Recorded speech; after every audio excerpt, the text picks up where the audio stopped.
Jalaluddin Rumi el-Mathnawi, Histoire d'Adam, sur lui la paix, et comment le destin mit un sceau sur ses yeux, l'empêchant de se conformer à la signification de l'interdiction et de s'abstenir de l'interpréter.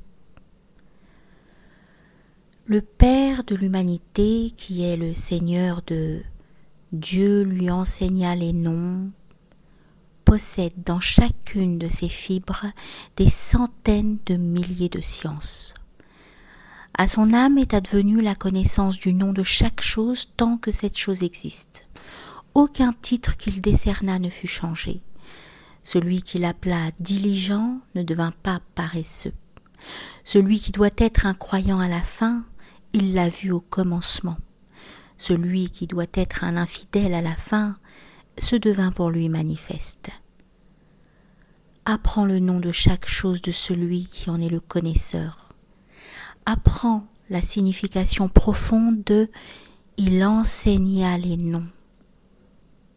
Pour nous, le nom de chaque chose est son apparence extérieure.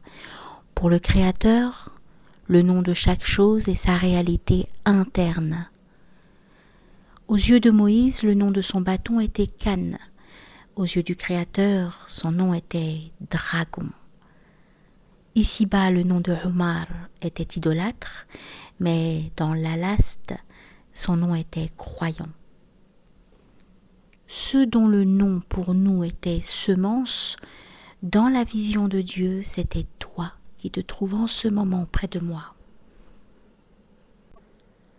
Cette semence était une forme en puissance, existant avec Dieu, ni plus ni moins. En résumé, ce qui est notre fin est en réalité notre nom auprès de Dieu. Il octroie un nom à un homme selon son état final, non pas selon cet état qu'il dénomme un prêt. Étant donné que l'œil d'Adam voyait grâce à la lumière pure, l'âme et le sens le plus intérieur des noms lui devinrent évidents.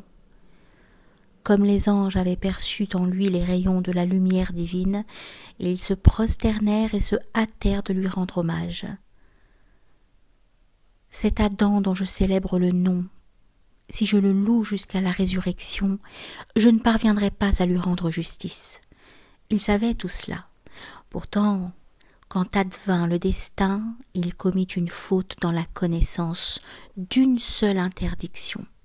Se demandant si l'interdiction était destinée à rendre illicite la chose interdite, ou bien si elle était susceptible d'être interprétée et était un motif de s'interroger.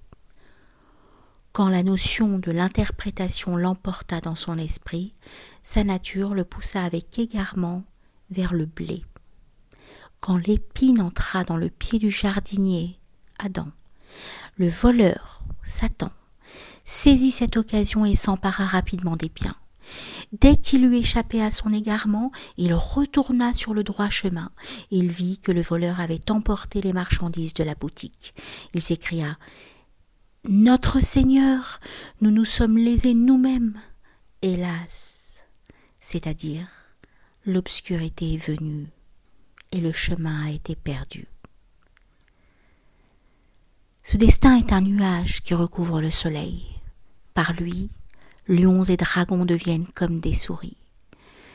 Si moi, la huppe, je ne vois pas un piège à l'heure du décret divin, je ne suis pas la seule à être ignorante lors de ce décret.